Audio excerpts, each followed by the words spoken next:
يا مساء الفل.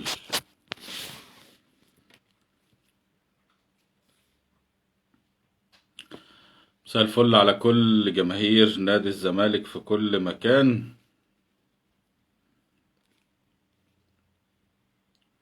لايف جديد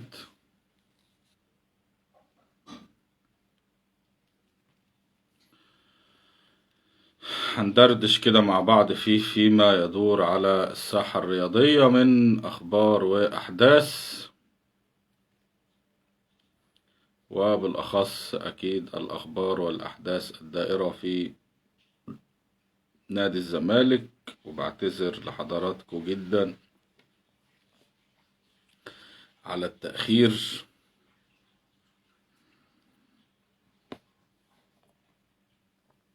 معلش بقى أبو عمرو، حسين أحمد تحياتي، نيفين شحاتة تحياتي، أيمن شحاتة تحياتي، أبو عبد الحميد تحياتي، شحتة الجمال تحياتي، مصطفى عثمان، جوزيف لمعي، أستاذ سامي البيلي،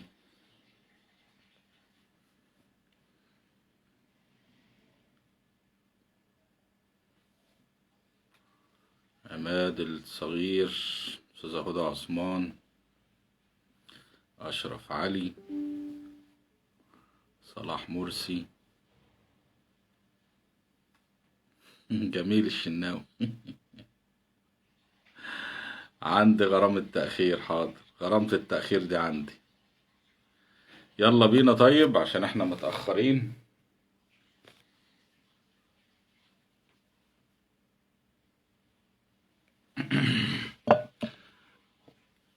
تحياتي لكل أصدقائنا الغاليين. ومعانا ايه في اللايف النهاردة؟ في جزءنا الأول حقيقة سحب أرض الزمالك في 100 عقبة، حوار مهم جدا في جزءنا الأول. الجزء الثاني أشرف صبحي وحماية لبيب، حوار أيضا مهم في الجزء الثاني. استاد فارغ يكشف سلوك خطير، حوارنا في الجزء الثالث. مبلط السيراميك وعظمة الأهلي، حوارنا في الجزء الرابع. وفي الجزء الخامس يوريزيتش يفضح المنظومة.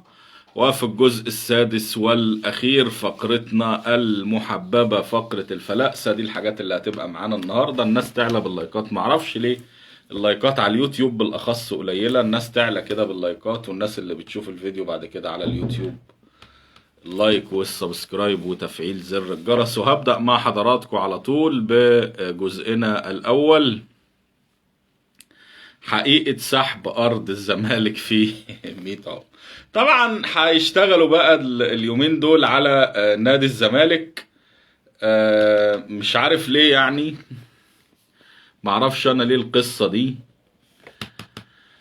فطلع الأستاذ أسامة رسلان. طبعا لازم بقى احنا هتلاقي بقى الجرايد الصفراء أو المواقع الصفراء أو الصفحات الصفراء شغالة.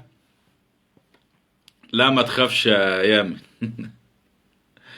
شغالة على موضوع الزمالك ده بقى والاستخفاف وبتاع أرض أكتوبر وبعد كده مطروح. طب ما نسحب كمان، يلا اسحبوا فرع 100 عقبة هو كمان يعني، يا جت على فرع 100 عقبة.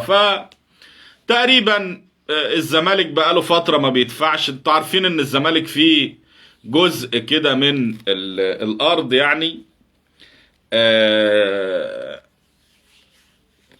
جزء من أرض نادي الزمالك في 100 عقبة. المفروض انه ملك للاوقاف، وانا الحقيقه مسمي وزاره الاوقاف دي وزاره البلطجه يعني هي وزاره كده ما كانش ليها اي 300 لازمه اساسا. كان في مجموعه من الاراضي كده وقف في البلد، عملوا وزاره، وعملوا الوزاره دي واسع عليهم، خدت الاراضي دي بالبلطجه يعني احنا مثلا، واكلمكم في حاجه شخصيه عندنا كان ابو جدي كان عامل مدرسه، باني مدرسه عندنا في البلد. المهم كان باني مدرسة قبل ما يبقى في وزارة تربية وتعليم أصلا. فعشان يصرف على المدرسة خد 10 فدادين أرض وعملهم وقف عشان الريع بتاع الارض، يعني ال10 فدادين دول يصرفوا على المدرسه قبل ما يبقى فيه وزاره التربيه والتعليم. المهم اتعملت وزاره التربيه والتعليم، وخدوا الارض دي وخدوا المدرسه بقت تابعه ليه الوزاره بقى اللي بتصرف عليها، اللي بتقبض المدرسين والكلام ده كله. فقامت جايه الاوقاف جايه واخده ال10 فدادين، يا جدعان دول بتوعنا، دي ارضنا احنا. قالت لا اجروهم، ولحد النهارده احنا بندفع الايجار، وعمالين الايجار مثلا اللي كان تقريبا الفدان كان ب 1400 جنيه، حاليا وصل الفدان الايجار لحوالي 40,000 جنيه او حاجه و30,000 جنيه. فارضنا ومأجرينها لنا، فشغل بلطجه. مش بعيد تكون الارض في النهايه بتاعت الزمالك اساسا، واتعمل اي وقف ولا اي حاجه وضع يد وزاره بلطجيه، وزاره الاوقاف دي. وعمالين بقى شغالين ايه، عمالين بيزودوا في الايجار. فتقريبا عايزين يعملوا عقد ايجار جديد مع نادي الزمالك او حاجه كده يعني. فطلع اسامه رسلان المتحدث الرسمي لوزاره الاوقاف، قال لك هيئه الاوقاف تدير وزاره الاوقاف ولا تملك اموالها. هي ملهاش اموال اساسا، شغل بلطجه وضع يد، شغل بلطجه كله وضع يد.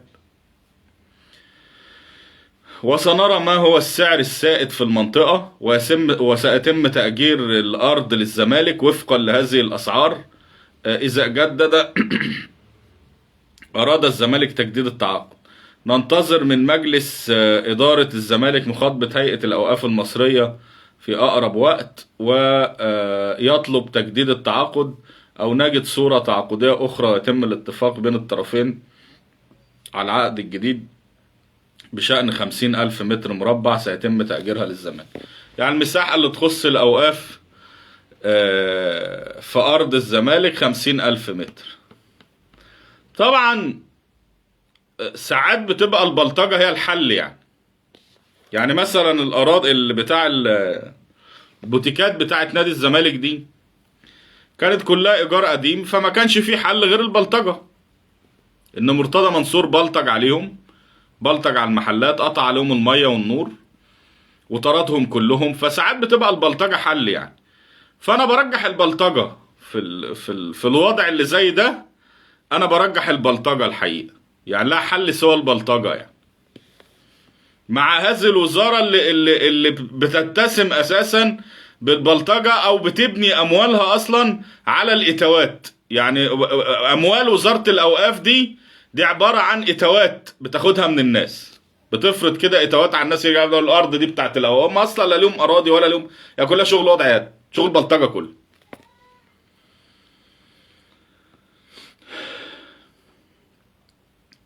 الجزء الثاني طبعا هتلاقي بقى كله شغال سحب أرض الزمالك في 100 عقبة. العناوين اللي هي إيه، اللي بتجيب زيطة مع الناس، وقف يحة وضحك وبتاع ومش عارف إيه.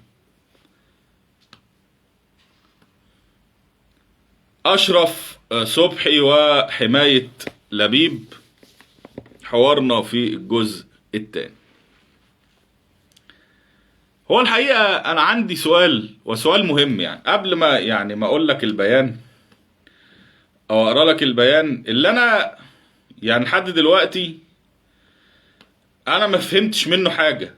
معرفش لو حد من حضراتكم فاهم يفهمني، لان انا البيان اللي نزل ده انا مش فاهمه. بس هو انا عندي سؤال بس. هو نادي الزمالك في 2020 ومع نفس الوزير، اما جيت زنق اشرف صبحي، اما عمرو اديب في مره زنقه في التليفون، فقال له لا يا استاذ عمرو، اصل احنا عندنا، اما قال له يعني انت جمدت مجلس الاداره من غير حكم محكمة، قال له لا يا أستاذ عمرو، أصل احنا عندنا في الوزارة اللائحة بتقول، اللائحة المالية لوزارة الرياضة بتقول ايه بقى؟ قال له بتقول ان في حالة وجود اتهام، في حالة وجود اتهام بإهدار المال العام، من حق الوزارة يا أستاذ عمرو انها تتدخل وتكمد حفاظا على المال الحام، حفاظا على المال الحام. قال له كده. فالنهارده النيابه العامه من يومين او من 3 ايام قالت صراحه ان في شبهه اهدار مال عام في نادي الزمالك. النيابه العامه في بيانها قالت في شبهه اهدار مال عام في نادي الزمالك. فانا عندي سؤال الحقيقه للدكتور اشرف. يا دكتور اشرف، هو ده مش اتهام؟ هو اتهام وارد انه يبقى مجلس اداره الزمالك مدان، زي ما وارد ان هو يبقى بريء. الادانه والبراءه خيارين، احدهما صحيح. اما تاكد النيابه وتحقق والقضاء يتحقق، اما هيطلع مجلس الاداره مدان او بريء. اذا هناك اتهام، ومش اي حد بيقول ده. النيابه العامه المصريه في بيانها بتقول انه في اتهام. فانا بس عايز اسال الاستاذ اشرف او الدكتور اشرف سؤال للدكتور اشرف وسؤال للمطبلاتيه. هو انت ليه جمدت مجلس مرتضى في 2020 على اتهام وما جمدتش مجلس حسين لبيب دلوقتي على اتهام برضه؟ سؤال بقى للمطبلاتيه، هو فين الاسود؟ مجلس الاداره ولا وقفوا كما وقف الاسود حمايه على مستقبل وامل نادي الزمالك، ووقفوا وحدهم ضد الجميع، ضد وزاره الرياضه الشريره، وضد وزاره الاسكان الشريره، وضد وزير الرياضه الشرير الدكتور اشرف، وضد الشيف الشربيني، وضد البلد، وضد الدوله، واقفين لوحدهم وبطولهم. ايه الاخبار دلوقتي بعد البيان؟ الدنيا عامله ايه دلوقتي بعد البيان؟ اللي انا بقول لك انا مش فاهم منه حاجه. في ناس قالت لك اصلهم كش ملك، وفي ناس بتقول لك اصل هو يعني ده شبه استسلام بالامر الواقع وبالارض البديله. والحقيقه ان كل اللي حصل على الساحه بيأكد لك احنا بنلف نلف نلف نلف نلف وترجع لكلامي في النهايه. اشرف سكرتير ملوش اي 300 لازمه، بتجيله التعليمات وهم نفس القصه نفس القصه. تليفون اعمل ادي يا لبيبي، يلا بيان، يلا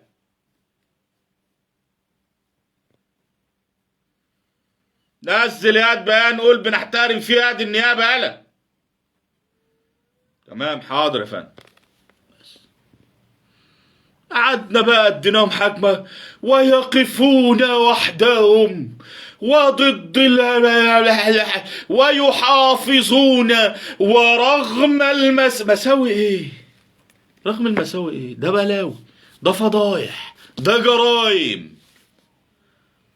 ورغم المساوي إلا أن من لم يقف وراءهم خائن ويشق الصف إيه يا عم؟ يؤكد مجلس إدارة نادي الزمالك ثقته التامة في كافة مؤسسات الدولة المصرية وما تتخذ من إجراءات جادة ومسؤولة للحفاظ على الكيانات الوطنية العريقة، وفي مقدمتها نادي الزمالك للألعاب الرياضية، وصون المال العام، وحماية مقدرات الوطن وإرثه الرياضي، وذلك في إطار سيادة القانون وتكامل أدوار مؤسسات الدولة في أداء مسؤولياتها. وفي هذا المقام يشدد نادي الزمالك على ثقته التامة فيما تجريه الدولة من إجراءات تستهدف الحفاظ على هذا الكيان الرياضي العظيم وإعلاء المصلحة العامة، معربا عن يقيني في حرص الدولة الدائم على دعم استقرار المؤسسات يا سيدي الرياضية الوطنية ومساندتها بأنسب الحلول والأطروحة يا حبيبي التي تكفل استمرار النادي في أداء رسالاتي. لو انتوا شغالين في أداء رسالة الله ينور.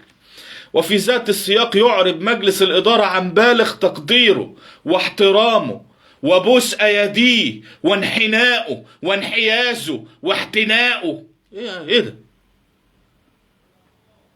لما تباشره النيابة العامة الموقرة من تحقيقات وما تتخذ من إجراءات قانون. أصل علي اللجان كانت بدأت تهاجم النيابة العامة، مؤكدا ثقته التامة في نزاهة وحيادية جهات التحقيق وحرصها على كشف الحقيقة في إطار من الشفافية وسيادة القانون، مع التزام المجلس الكامل بالتعاون مع جهات التحقيق المختصة. لا والله مش عارفين نشكركم ازاي على المبادرة العظيمة دي. بإرادتك غصب عنك تروح تحقق معاك. هي فيها اوبشن، هي فيها خيارات وتقديم ما قد يطلب منه من مستندات أو بيانات أو شهادات دعما لمسار التحقيقات. وإذ يطمئن مجلس إدارة نادي الزمالك جماهيره المخلصة وجمعيته العمومية بأن المجلس وبالتكامل والتنسيق مع كافة مؤسسات الدولة المعنية يثق في مساندة الدولة للنادي وأعضائه وجماهيره وتقديم كافة الحلول التي تعينه على استكمال رسالته بفشخ النادي بوصفه مؤسسة رياضية مصرية عريقة، مجددا التأكيد على كامل الثقة والاحترام لكافة مؤسسات الدولة القائمة على حماية القانون وصون المال. انت بس نسيت تقول كافة الاحترام بس. يعني احنا عارف كلنا بنحترم مؤسسات الدولة، مؤسسة الدولة على دماغنا من فوق. ايه ده؟ ايه ده؟ ولا هو السكرتير قال لك ولا يا حسين يالا بيانات تشكر فيها في مؤسسات الدولة؟ حاضر يا فندم.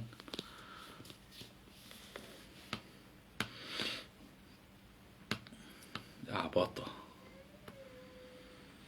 استاد فارغ يكشف سلوك خطير، حوارنا في الجزء الثالث النهارده. مشهد يعبر الحقيقة عن المنظومة ويعبر عن فساد المنظومة ونتاج طبيعي لمنظومة النادي الأوحد ونتاج طبيعي لمنظومة أشرف صبحي وهنا بريدة وأحمد دياب وكل الأشكال دي.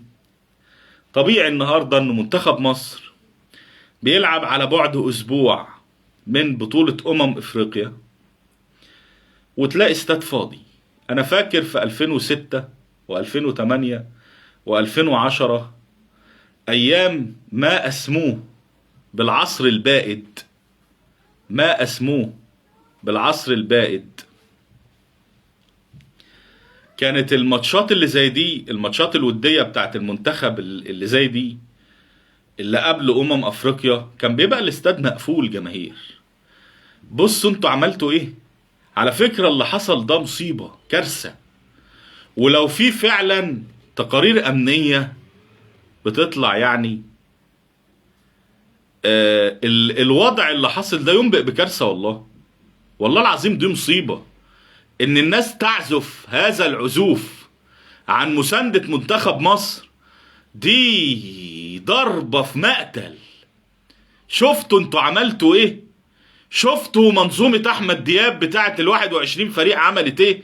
شفتوا منظومة محسن بيه بتاعت التليفونات عملت ايه؟ شفتوا اخرة التدخلات ايه؟ شفتوا منظومة اشرف صبحي عملت ايه؟ شفتوا منظومة هنا بريدة عملت ايه؟ النهاردة تحس ان الماتش في بلد محايدة.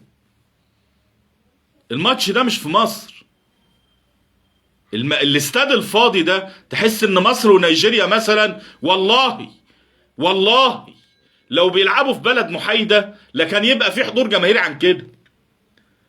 طب الدكتور كان حاضر، الدكتور اشرف النهاردة احساسه ايه؟ الدكتور اشرف احساس الدكتور اشرف ايه؟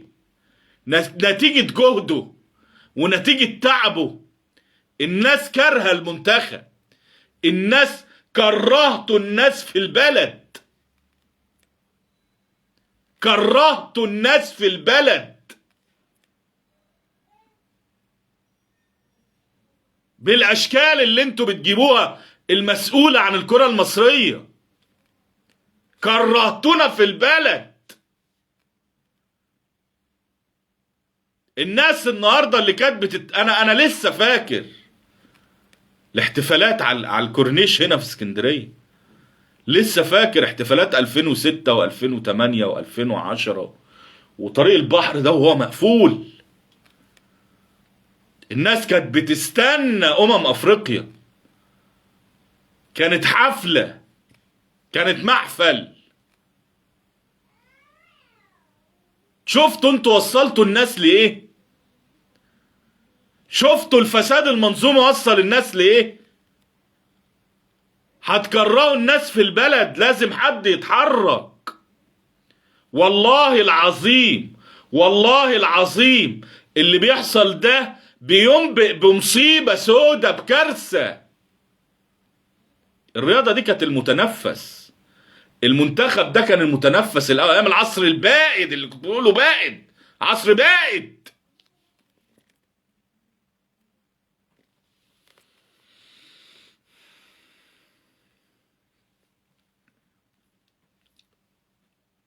أتمنى إن التقارير الأمنية توصل لمحسن بيه إنه محسن بيه الناس كارهة البلد. الناس ما بتحضرش يا محسن بيه. تذكرة ب75 جنيه. ده كانت فسحة الأول، ده كانت خروجة. يعني كان مشوار الاستاد ده كانت الأسر بتروح تخرج في الاستاد يوم الماتش، ياخد مراته وياخد ولاده ويخرجوا. والله كابتن رضا بيقول كأن الكورونا رجعت تاني ومفيش حضور جماهيري. والله اللي والله لو الماتش ده في قطر ولا في الإمارات.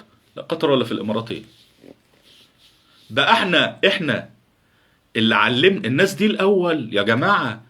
مع احترامي يعني، الإمارات والسعودية وقطر والكويت ودول الخليج دول من 10 سنين كنت تتفرج على الاستاد تلاقي الاستاد فاضي. يا جماعة بصوا النهاردة وتحسروا. يا جدعان بصوا على بطولة العرب النهاردة وتحسروا. في قطر، قطر قطر قد ابو سليمان، قطر. وبص النهارده المحافل، وبص النهارده الحضور الجماهيري. يا جماعه انتوا عارفين انتوا وصلتوا الناس لايه؟ انتوا عارفين انتوا وصلتوا الناس لايه؟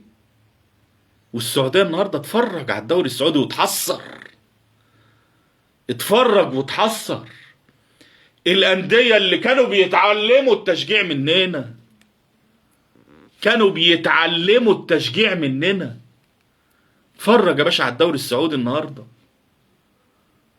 اتفرج على الدوري العراقي. اتفرج على الدوري العراقي. حاجة تحسر، والله حاجة تحسر وتحزن.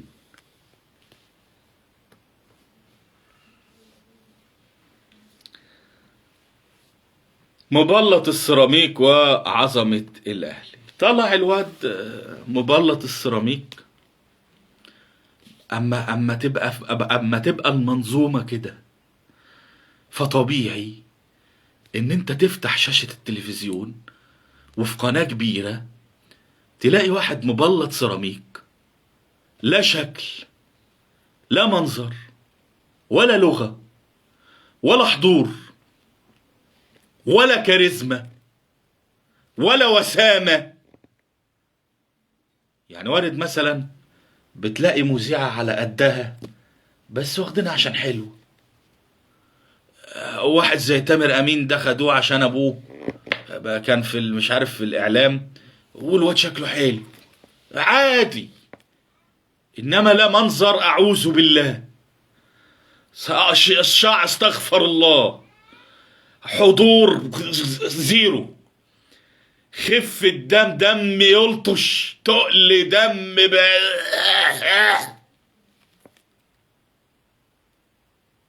وتلاقي ده بوشه متصدر في اكبر القنوات، يعبر هذا الوش، يعبر عن تلك المنظومة. هذا الوش يعبر، ابص في وشه، اتملى في وشه وفي حواجبه مبلط السيراميك ده لايق على المنظومة دي. طالع اللي بيحافظ على سمعة الكلى المثلية وشلف الكلى المثلية هو النادي الأهلي.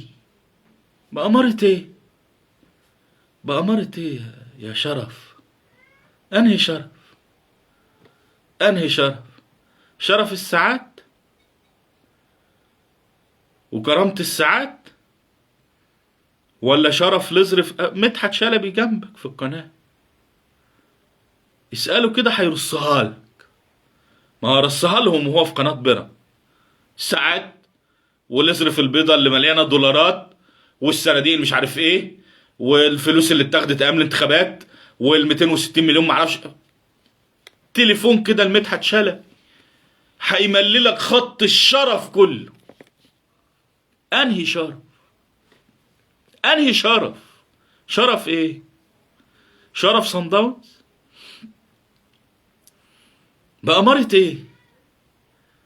بأمارة ايه؟ ده لسه بيراميدز واخد المحيط ولا مش عارف ايه،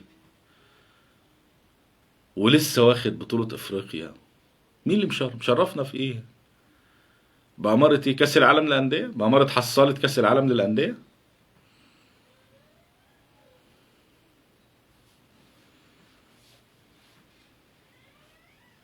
بأمارة ايه؟ بأمارة محمود عاشور؟ بأمارة البنا؟ بأمارة الدوري اللي اتاخد بالتليفون؟ انهي شرف؟ انهي شرف؟ شرف الهلافيت ولا شرف العصابة ولا شرف ايه بالظبط؟ انا عايزك تسأل بره مش هنا. في اي دولة عربية كده اسحب اي واحد كده، ولا زملكاوي ولا شافها ابو محمود ده زملكاوي اصلا، ده مصلحجي. اسحب اي واحد كده واسأله، اسأله على الشرف، واسأله تعرف ايه عن الكرة المصرية، وهو يقول لك الدوري اللي اتاخد بالتليفون وبطولة افريقيا اللي اتاخدت برشوة. سأله كده على الشرف وهو يحكي لك الشرف كله. ما هي بقت بجلاجل دلوقتي، ما هو المجد للسوشيال ميديا، ما هي السوشيال ميديا خلت الفضائح دلوقتي بجلاجل. اروح اسأل على الشرف هناك وهم هيقولوا لك الشرف. بس انت لايق، انت لايق يالا، انت بوشك ده لايق على الشرف ده. انت لايق ان بطل منظومتك يبقى النادي ده. انت لايق تبقى المطبلاتي بتاع النادي ده، بوشك بشكلك بتقل دمك، لايق عليهم ولايق على المنظومة اللي بطلها هذا الحقير القذر، هذا النادي المشبوه اللي بطولاته كلها حرام في حرام. انت ياد لايق على منظومة الحرام، لايق على نادي الحرام. ما هو قالك العايبة ما بتجيبش دكتور. هي المنظومة دي هتجيب اعلامي محترم مثلا؟ هتجيب اعلامي وسيم؟ هتجيب اعلامي عنده حضور؟ هتجيب اعلامي دمه خفيف؟ ما لازم تجيب الدنشل ده. هي المنظومة دي هتجيب ايه يعني؟ هي العايبة هتجيب دكتور؟ هي مش العايبة يعني، بس عشان احنا على اللايف بس مش هتجيب دكتور. يوريزيتش يفضح المنظومة. يوريزيتش النهارده المدير الفني لنادي بيراميدز كان عنده حوار مع هاني حتحوت، فبيسألوا الراجل، فبيقول له بيكلموا عن بطولة الدوري السنة اللي فاتت، فقال له في العادي الناس وهي ماشية في الشارع بيبقى في قوانين للمرور، الإشارة الحمراء، ما احنا ده ان شاء الله الإشارة الحمراء معناها وقوف، الإشارة الصفراء معناها استعداد، الإشارة الخضراء معناها مرور. فقال الطبيعي ان لما الإشارة الحمراء تبقى شغالة فطبيعي ان الناس كلها تقف. قال بس انتوا عندكم هنا في مصر الناس كلها بتقف ما عدا واحد بيعدي حتى لو الإشارة حمراء. فهاني حتحوت قال له وضح. طبعا كلام الراجل يوريزيتش بقى عنده مؤامرة كونية بقى، زملكاوي راجل جه سنتين ما شاء الله، يعني جه سنة. عشان كده بقول لك اطلع اسأل بره وشوف يا سمعتنا عاملة ازاي. راجل جه سنتين، سنة منهم طالع تاني دوري لعبوه كونفدرالية، او ما كانش هو المدير الفني اللي قبله خد تاني دوري فراح يلعب لقى نفسه بيلعب كونفدرالية. وبعد كده خد الدوري بتليفون، شالوا خصم ال3 نقط من الاهلي وادوا الدوري للاهلي. فبقى يعني عايزه يقول ايه؟ راجل اتاخد منه بطولة دوري، لقب دوري بتليفون، ده مش بطولة، مش دورة رمضانية مثلا، دورة ودية منظمينها حبي ولا ودي، ده بطولة الدوري اهم بطولة في البلد اتاخدت منه بتليفون. ما عايزه يطلع يقول ايه؟ عنده مؤامرة برضه. اطلعوا برضه قولوا يوريزيتش ده اصله برضه عنده مؤامرة كونية، كاره، اصله كاره للاهلي. عارفين العبارة بتاعت اعداء السامية، معاداة السامية؟ اصل يوريزيتش من اي حد، ما هو اي حد دلوقتي اي حادثة في اي حتة في العالم يقول لك معاداة سامية، اصل الناس دي بتكرهنا، الناس دي بتكرهنا. ما انتوا فسد اولاد كلب، ما لازم تتكرهوا.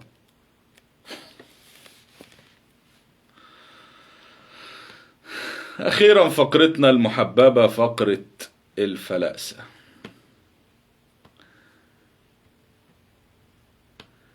يقول البرطمان، قال لك للأسف جمهور بيتم استخدامه وقود لمعركة تحت شعار إنقاذ الزمالك بتجاهل مبدأ واضح، وهو إن منح الأراضي للأندية وتخصيصها لأهداف تتعلق بالنشاط الرياضي والخدمي، وأن لا يجوز لأي نادي أو جمعية أن تغير الغرض المخصص من أجله قطعة أرض مملوكة للدولة أو تستغلها في غير النشاط المرخص لها به كنشاط رياضي أو اجتماعي إلا بعد موافقة الجهات الإدارية المالكة للأرض والحصول على كافة الموافقات. أنا بعد كده يا برطمان، أنت ليك كبير دلوقتي ترد عليه. أنا بعد كده هرد على هبة، ما لقيتش هبة هكلم نورة. أنا بعد كده مش كلام معاك، عشان التدليس يا برطمان اللي أنت بتعمله ده والله ما يرضي هبة، وانا بعد كده هعتب عليه. يعني ولو لقيت هبه مش ما بتردش هكلم نورة على طول. فقال لك تغيير المخصصات. هل يا برطمان في بيان النيابه العامه اتقال ان تم تغيير المخصصات يا برطمان؟ بالراحه كده يا برطمان، هل النيابه العامه قالت ان في تغيير المخصصات؟ النيابة العامة قالت يا برطمان ان المخالفة اللي اتمسكت يا برطمان يا هبة يا نورة، وانا كلامي مع هبة ونورة دلوقتي هعتب عليهم يا هبة بعد اذنك يا هبة.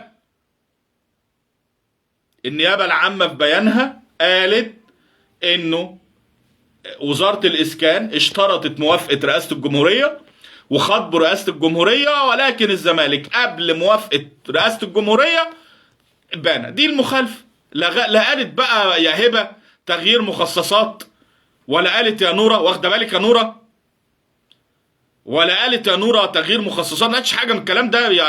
ما ينفعش التدليس ده يا هبه، يا هبه ما يصحش يا هبه، يا نوره، يا جماعه بقى مش كده، عيب اتكلموا مع البرطمان، ما ينفعش يدلس كده يا نوره. هي انهي اللي بتاثر عليه؟ قالوا هبه ولا نوره؟ باين نوره.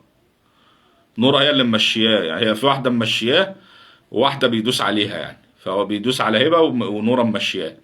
فانا كلامي مع نوره دلوقتي ممشياه، مش كده يا برطمان بقى كده يا نوره. لم البرطمان شويه وقولوا له يخف تدليس شويه، بيزود كفته ويخف تدليس عشان تبقى الدنيا حلوه.